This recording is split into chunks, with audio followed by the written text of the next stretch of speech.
I'm going to call the meeting to order for the Ethics and Election Committee for March 25th. And we'll begin with introductions of those in attendance. Beginning with you, Mr. Steele. Dick Training, Anchorage Assembly. Ernie Hall. Amanda Moser, Clerk's Office. Okay. Extraordinaire. Queen of Elections.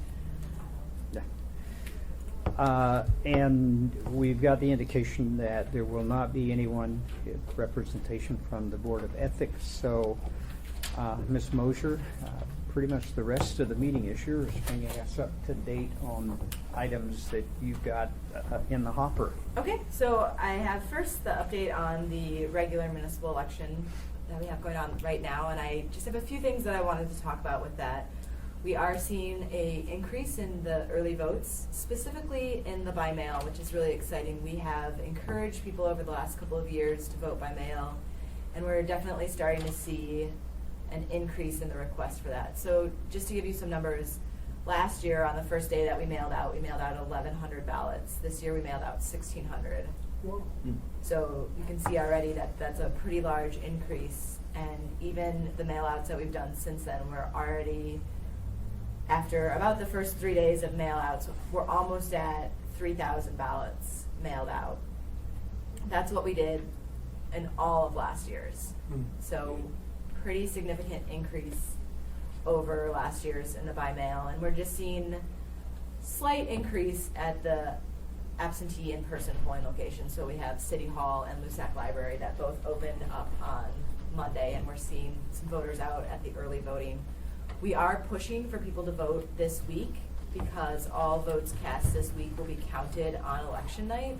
So we think it's really important. I know a lot of folks want their vote to count on election night. They don't want to wait until after the Election Commission has their canvass to see those votes counting. So we're really encouraging people to vote this week, to vote early and to vote this week. And then that way, I think it'll help the clerk's office too, because one thing that we've been exploring is whether or not we're going to have a runoff. So because it's a mayoral election, Anchorage charter requires one mayoral candidate to receive 45% of the vote.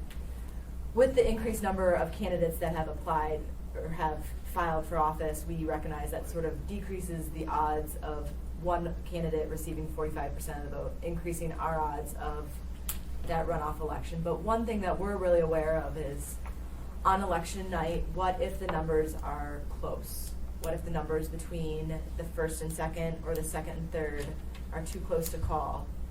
That creates a kink in our system because I have a really short turnaround that I need to work with my ballot printer to get my ballots made so that we can test them and have them ready 2 weeks before Election Day.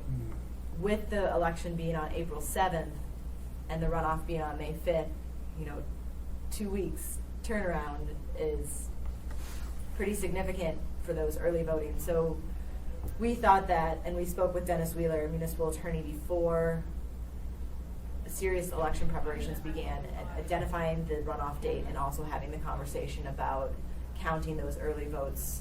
So we think it'll help to be able to count maybe 1,000 or 2,000 votes on election night, and it'll give us a better understanding of where we're at. Okay. Let the record reflect we've been joined by Mr. Peterson. Mr. Chair, if I may? Yes. Is it just going to be for the runoff, or can you add other items to the ballot should we have other items? Excellent question. Through the chair, we have explored potentially adding items to the ballot, and it would create a special election to add another item. And there's a couple of different concerns with adding items to the ballot.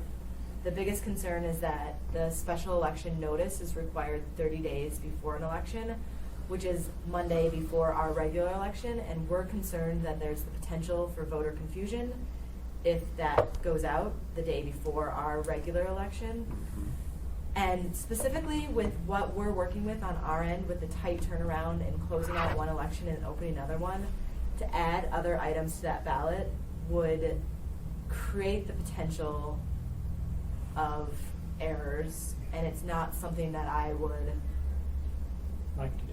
I think that, and the one thing that's gonna be a benefit with this runoff election is it's just one ballot style, which is gonna make the whole election Yeah. administration much easier than what I deal with in a regular election. And so if an item's added to the ballot, there's the potential that it could create splits, and that would, Yeah. it is, you know, usually it takes us about a month to close out an election. So this year we're trying to close out an election and prepare for another election in that same amount of time.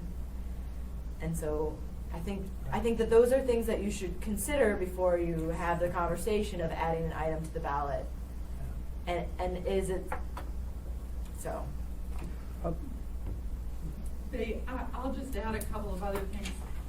Amanda is right, and that big kicker is that notice on the 5th, but so the notice issue, here's the other problem. If you wanted to add something, you would have had to have at least introduced it last night, and then you'd have to have a public hearing on it within, and the code is a little odd on that one. It's that 1 day off, so you couldn't have the public hearing in 7 days. It'd have to be April 1st, the 8th day.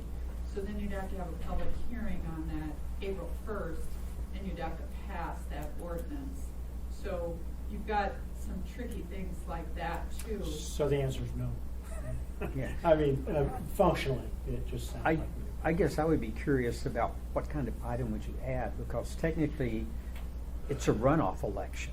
So Yeah. it's a continuation of the one that's already been noticed. Did you know, Ernie, Mr. Chair, I would agree with you, even though, as Amanda and I are talking about, there was a request to possibly include, and I don't think this is confidential, is it, The Mr. Girdwood Trainer? issue. The Girdwood police protection issue. So we went through this exercise on the Girdwood police protection issue. The issue that we didn't address, Amanda said correctly, any additional issue would be a special issue. But you're right, Mr. Chair, this is a runoff election. And I think that issue we didn't address. Can we hold a special election at the same time as a runoff election? Can we put a special election item on a runoff ballot? And I don't think we know the answer to that. But I think, given the difficulties, I think our preference again would be no. Yeah. You know, in my knowledge, and Dick's certainly been around a lot longer than I have in regards to that I don't recall that ever being an issue before, but I think, honestly, now that the questions come up, it would be worthwhile to have legal give us an opinion. So if it ever does come up, we know what the answer to that question is, because it's important to know that in advance of it. But I don't see any way you could ever get anything just with the process in a 30-day period. We're gonna have to deal with the issue of Girdwood at some point in time, because the troops are pulling out on 1 January. Right. And we've got to figure out what type of police protection we can give them, because they're gonna pull 5 officers from out of that area. I think we need to just make a decision. Yeah. Well, that's for another time, but Sure. they're discussing it now. Right. Representatives from down there and the good board supervisors to see what we can do to get the information out there. Yeah. It would be my guess that it would be another election that you would get to handle that would make it a special election to that. But I'm just saying, it's a question that's never come up, but now that it has, I think it would be worthwhile to have legal give us an opinion on what happens should that occur and how we would handle it. Mr. Chairman, this one would have to be a citywide election. Would have to pass both in the overwhelming police service area and in Girdwood. The way Con Bundy wrote the law at the state level, Well, it has to pass in both areas. if they get brought into the If they get brought Anchorage into it, yeah. police Yeah. area. Okay. If they have their own service, it might. We don't know what they're gonna have yet, So but we'll have to wait and see what they choose. it was an idea, because we knew we had an election coming up, and somebody said, maybe we can do it then. Are we gonna have Girdwood forever, or is it ever gonna go back to the state? I mean, I guess that's the No, question. we're gonna have them forever. Okay. State's backing away from it. In fact, they were pulling the trooper that does wildlife out of there. Yeah. I don't know what they're gonna do, because we don't have a wildlife police officer, but they have a wildlife trooper down there, that's Fish and Wildlife, that's gonna be out there too.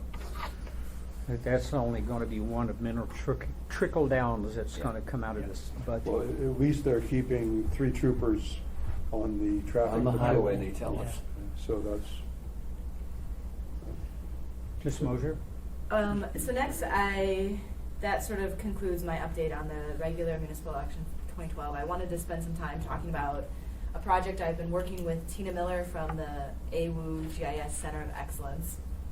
And so I'm gonna talk a little bit about my map that I have up here. This is the map from this year's election. And these colored areas identify different ballot styles in different precincts. So you can see, I like to talk about this precinct 110 because it's this fun little horseshoe here that comes down here. And it has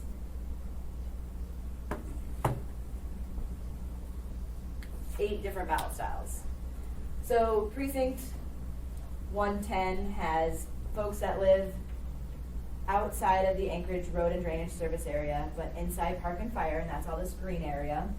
They have people that live inside Park and Fire, inside the Birch Tree Elmore Limited Road Service area, that's this orange area. They have people that live in Villages Scenic Parkway, inside Park and Fire, that's this purple color, but they have folks that live in Villages Scenic Parkway, outside Park and Fire, which is this tan color. This yellow color is people that are in Park and Fire, but out and inside the Anchorage Road and Drainage Service area. This little pink area is Paradise Valley, Limited Road Service area inside Park and Fire. Purple is in Anchorage Road and Drainage Service area, outside Park and Fire. And white is outside of Anchorage Road Drainage Service area, outside Park, outside Fire. So as Mr. Training was talking about, our ballots, the bonds on our ballots are required to be voted on people who live inside the service area and people who live outside the service area, which is why these service area lines are so important for us. On this year's ballot, we have a park bond, a fire bond, and a road service bond. So I've had to identify all the people who live inside the Anchorage Fire Service area, Park Service area, and Road Service area. And they're all gonna vote on those issues as residents inside. And everyone who's outside the service area is gonna vote on those also, but they're voting outside the service area. This way we will, all the bonds are required to pass by both those bodies. So everyone who lives inside and everyone who's outside, because they're all tied to the full faith and credit of the municipality. So we have, over the years, worked on this color coding of the maps. We used to have plain white maps with numbers written in these different sections. In 2010, after the 2010 election, we decided to move to this color coding. We worked with our ballot printer and Homer, and they have stickers at the top of the ballot stub that identify the different color coding, and we use color-coded cards. So a voter will come into the precinct, they'll find their house on the map, they'll identify what color they're in. There's also numbers. People are always concerned about folks that are colorblind, so we have two systems, the colors and the numbers. And then they will get a color-coordinated card that has that color and that number on it, and they'll be issued a corresponding ballot. Interestingly enough, the biggest challenge that we have with these maps at our precincts is a large percentage of folks do not know where they live. They cannot find their house on a map. So a lot of voters go in and are unable to figure out where they live. Our election workers spend a lot of time walking them through. But the other really challenging problem that we have with these maps is what happens when you have somebody request a ballot by mail? Then we have to go back and identify which ballot that voter should get without that voter being present to verify that their house is in fact in this purple area up here. So we've been working with Tina Miller at the GIS Center of Excellence as a way to identify these voters based on this information, which is municipal parcel, and it's really all tied to the tax IDs because the bonds all go back to the tax parcels, tax districts, and the state's voter registration database. So sometimes I always like to talk about the challenge of making two different governmental agencies' information talk to each other has been a huge problem because this is parcels and this is municipal tax districts, whereas the state's voter registration database is just based on street addresses, and sometimes that information is not an easy fit. So over the last year, I've been communicating with Tina Miller, sort of my pie-in-the-sky dream idea. If there's any way that we can go through and identify all the voters and identify them in these plots of land. And so we've been working on this project for the last year or so, and it's only been in about the last month that it's sort of been finalized.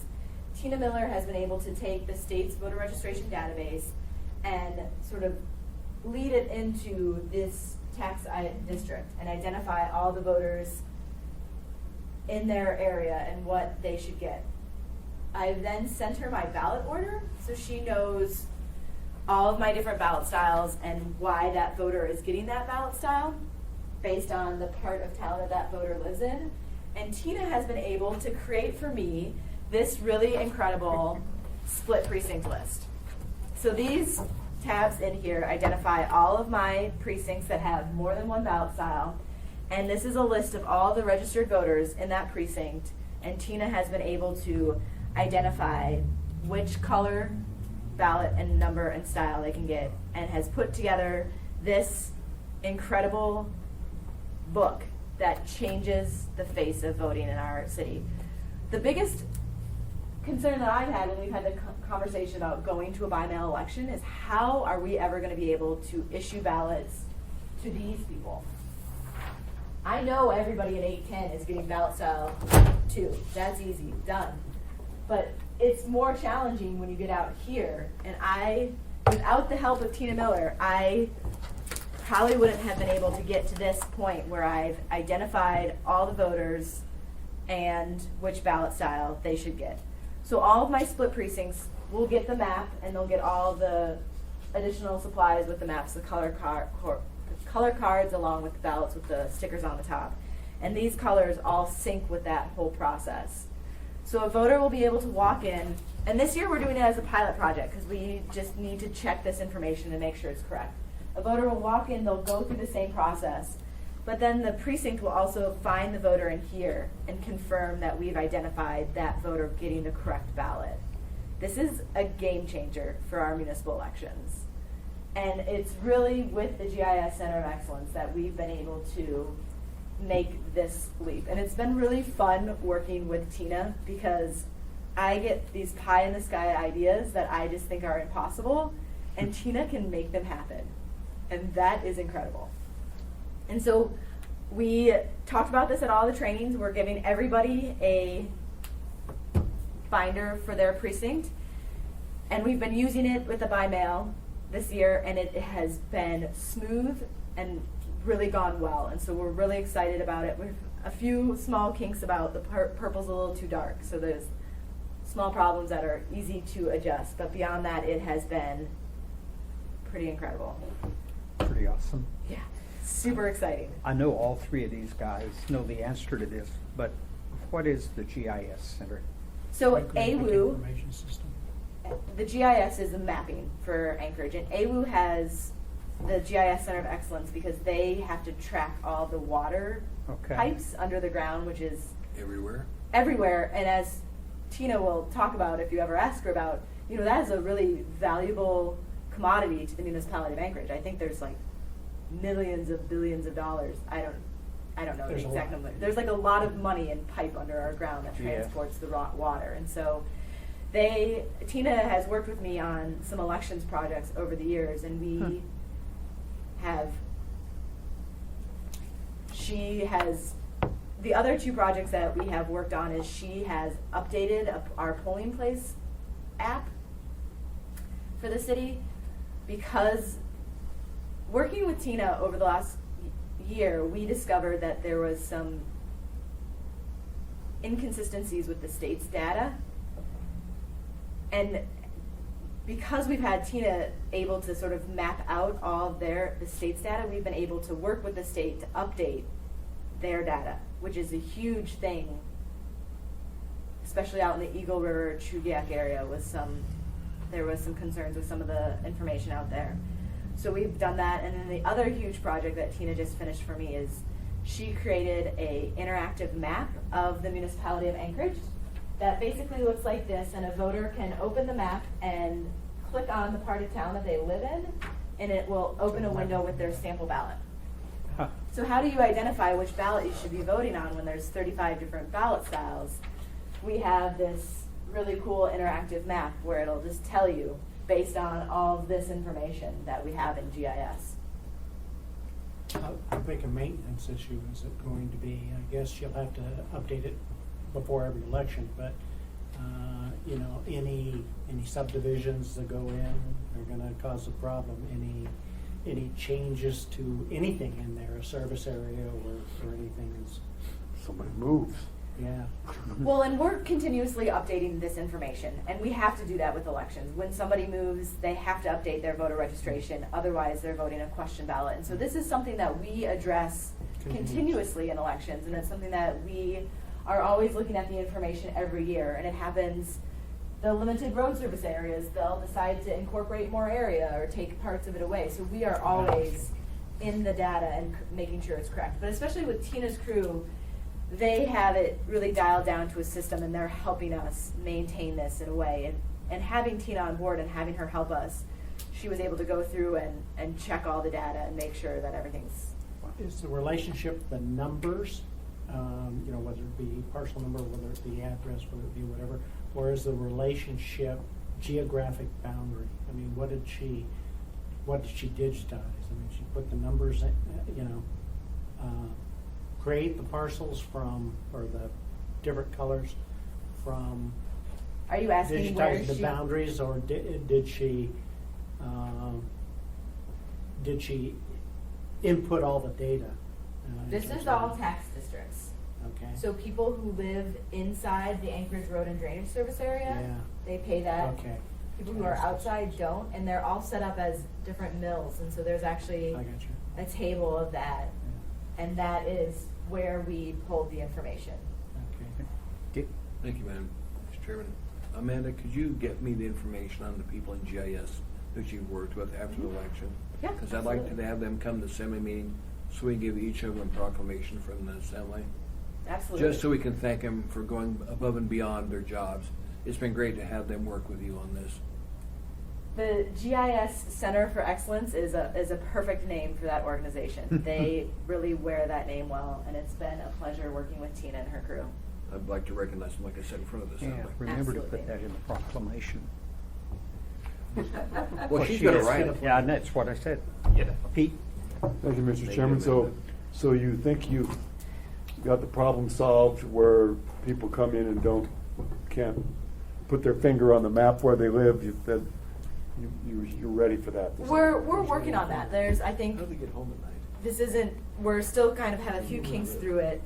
The one thing we'll always need the maps is if a voter is voting out a precinct or has moved or hasn't updated their voter registration database, we'll still need to use the maps just to identify which part of town and which ballot they are. Well, and, you know, you could just have a laptop there with the Google map and have them punch their address in, and it would bring a map right up, and that way you could hopefully be able to figure it out. Get them all excited about the information. I would Or love to talk maybe to it's you not- about Some funding to don't get know their more. address. Easier than that. So, of course, I had to test the sample ballot yesterday. So I'm looking at the map, and I admit I could not tell where I lived. So, and the map was really tiny.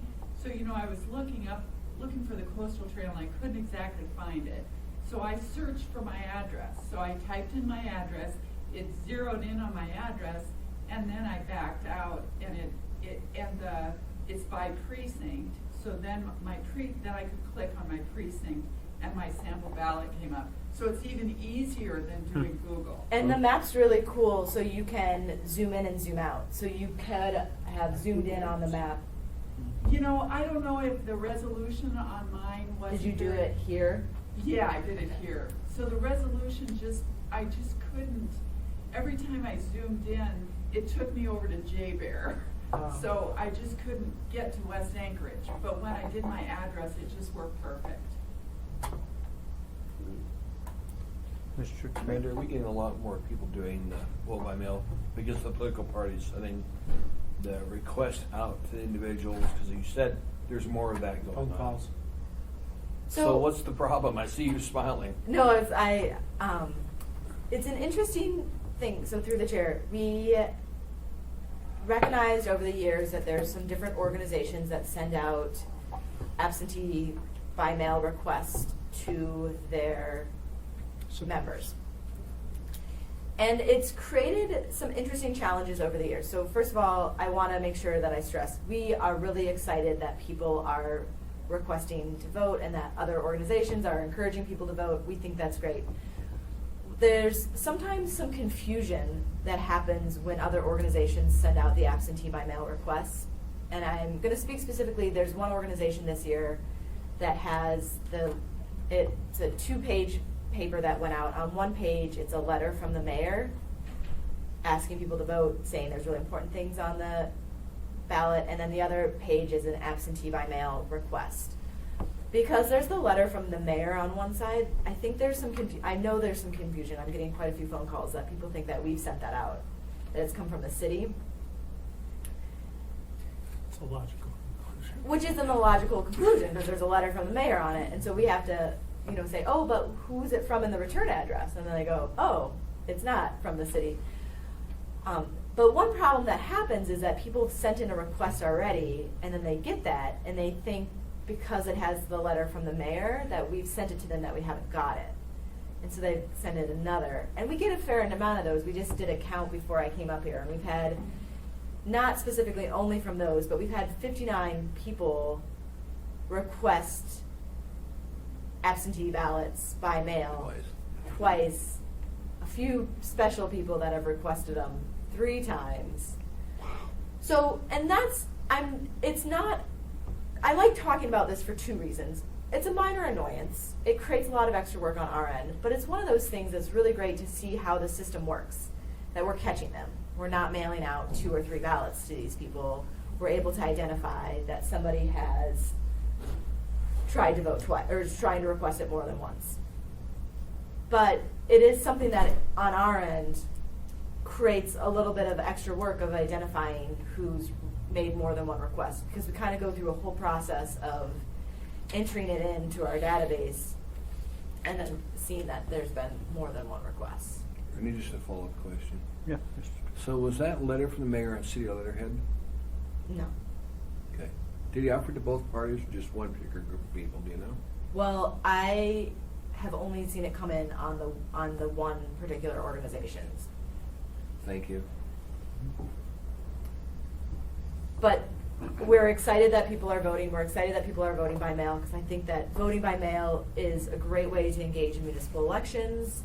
And if people are familiar with it and already doing it, it might Make it be easier. part of the conversation if we have it at a citywide level, and especially if organizations support it and encourage their members to vote by mail already. I think I got a couple of things sent to me last election to ask for a ballot. Obviously, I only got one. But, it was interesting. So, thank you, Mr. Chairman. So, have we been having a lot of people coming in and voting early? Good numbers? More folks that are voting by mail. And so I mentioned this at the beginning, we've seen a significant increase. Last year we had, in the first mail out that we did, 1,100. This year we did 1,600. Wow. And the mail outs that have gone out after the original 1,600 have also been pretty significant too. We've had, 300, 500, 700. So we have a pretty significant number of folks who have requested to vote absentee by mail. Have we budgeted for that? I mean, is there a budget for sending stuff out? Or does the post office do it for free? Through the chair, it's part of the elections budget. We have money set aside for folks to vote by mail. We've Yeah. been encouraging people to vote by mail.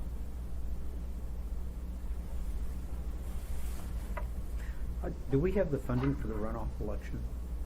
No, not yet. We are working office's quarter budget working revisions, huh? to We, prepare a first quarter budget. Yeah.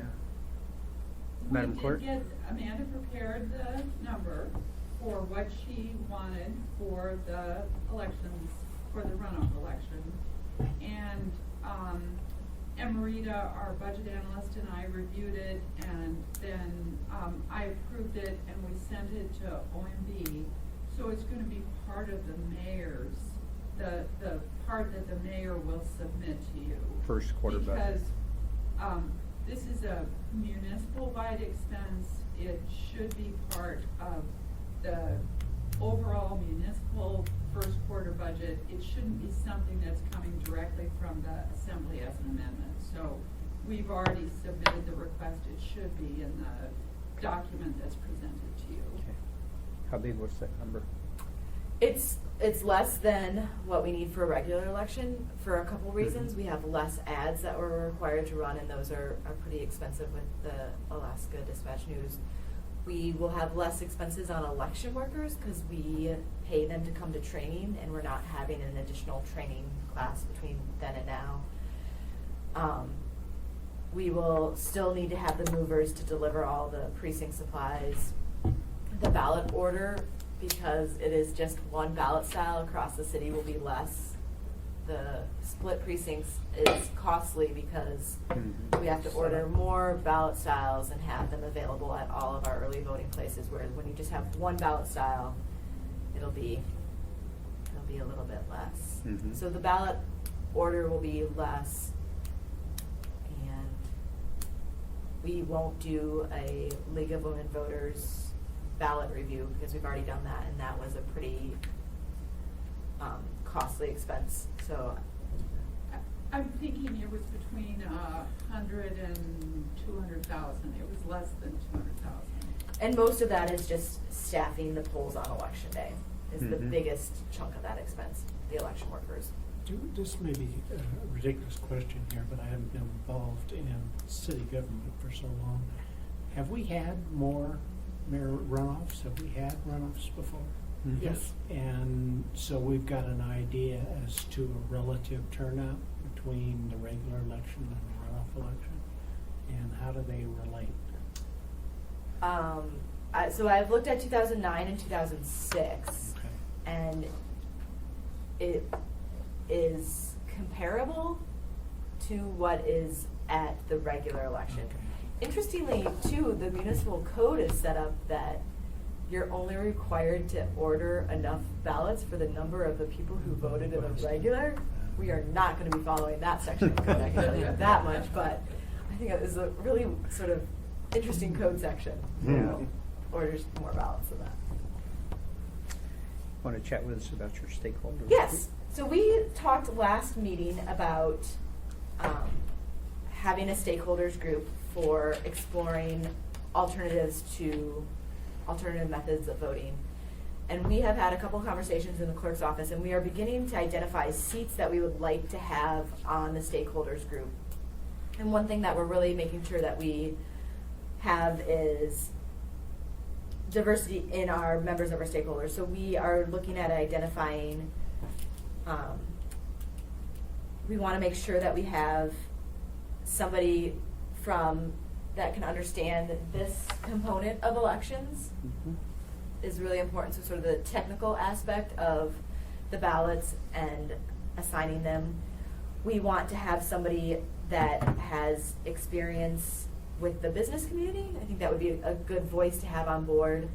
We have identified that we want to have somebody from the school board or the school district. It's important to have them involved in this conversation because they are on the ballot also.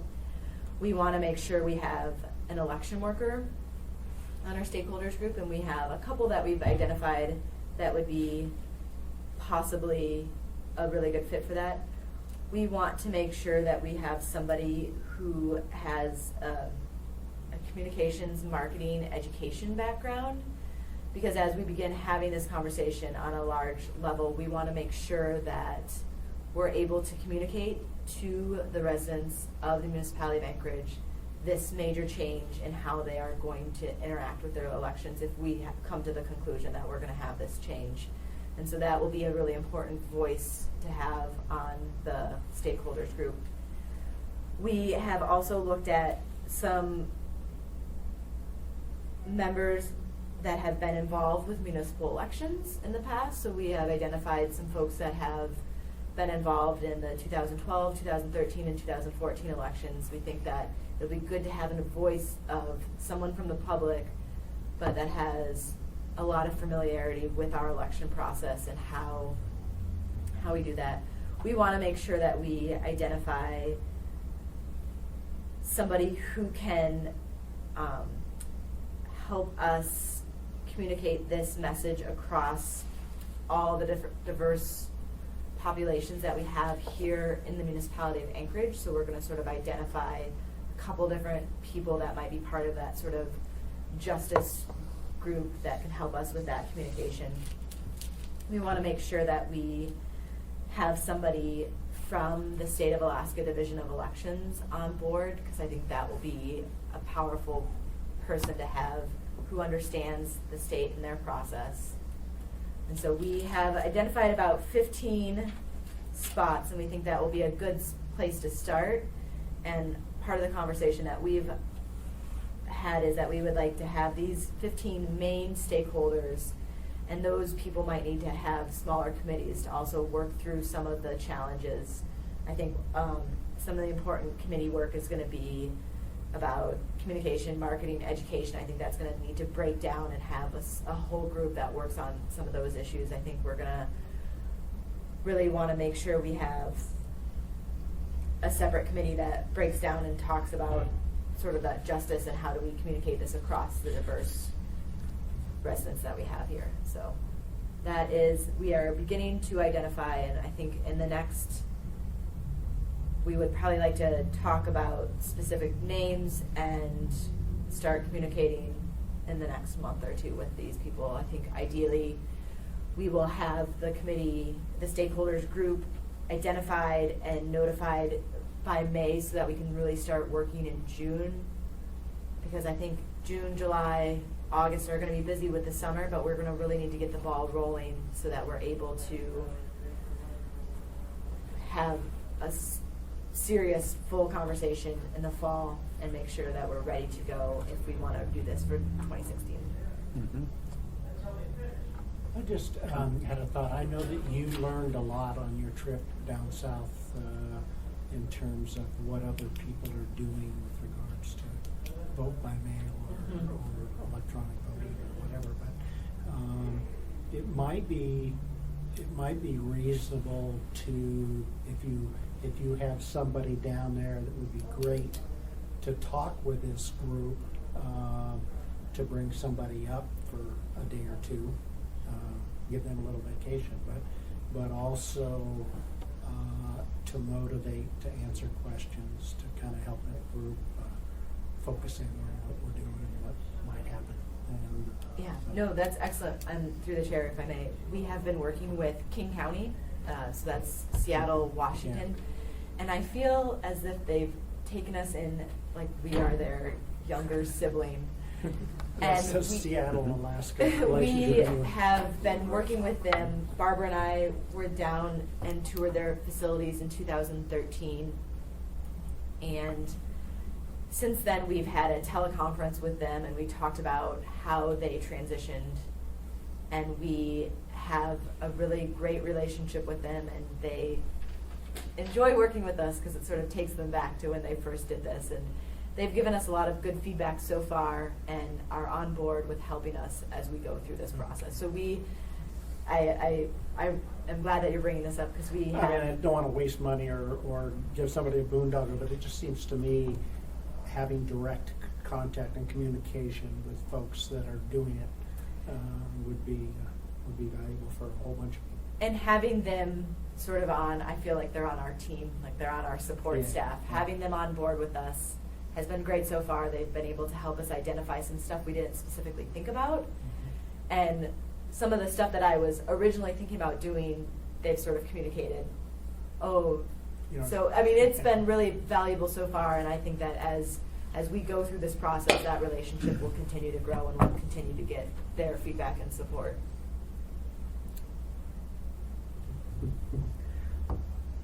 long-term, you know, we talked about bringing the stakeholder group together to address going to mail-in. I'm not so sure the stakeholders group wouldn't be a good thing to just kind of have in perpetuity going on, and give the community some additional ownership in the election. And God forbid we ever have another one go as bad as we did in 2012. I think that might avoid that ever happening again, but. Yeah.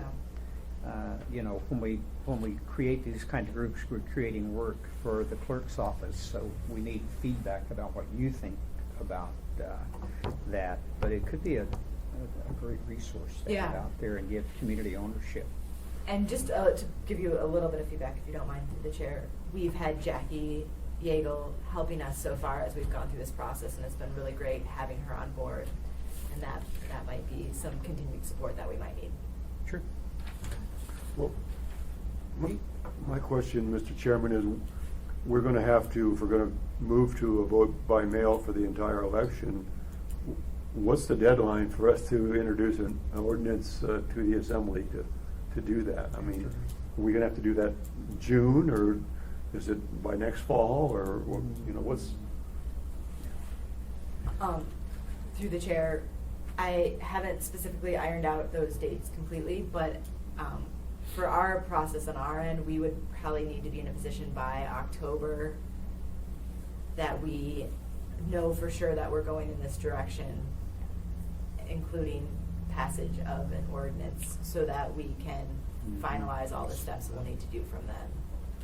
And that is sort of just a ballpark, and I can get back to you on a more specific date. I mean, Barbara's got an answer for Yeah, you. Madam Clerk? I think the fortunate thing is it's a resolution. Oh.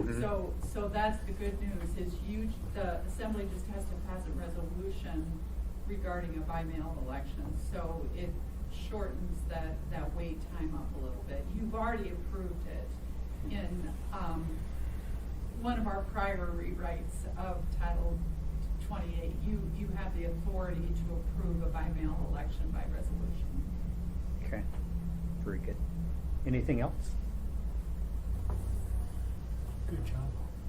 Audience participation, You Madam know, I Clerk? have one other thing. Amanda said something about Jackie Yeagle and Jackie Yeagle support. And so I think and that, I don't mean to put words in your mouth, but her continued support would be important for any pilot project next year. And as Amanda said, she'd be doing that this summer.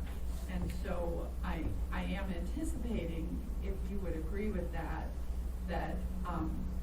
Jackie's position is a 6-month position that ends in May. And so that is something I'm just giving you a heads up that I may be having to ask you for money at. That is not part of the first quarter budget revisions that we asked for from the administration. Okay. Audience participation? My name is Eugene Haberman, thank you. I represent myself. Can you hear me? Because I just want to Yeah. make sure you be able to hear me. As you know, I follow public process. I'd like to just make one brief comment, not a lot of issues, but one pertaining to the notification of this meeting. And the notification on the website for this meeting did not show up approximately at 9:51 a.m. Somewhere between 9:51 a.m. this morning and 10:46 this morning. Then I saw the notification for this meeting, pretending the meeting would be like possibly March 10th. So I have to say again, and I've reported this to members of the Assembly at meetings as early as last Wednesday, where Anchorage officials have been committed web fraud notification, website notification fraud for public meeting notices.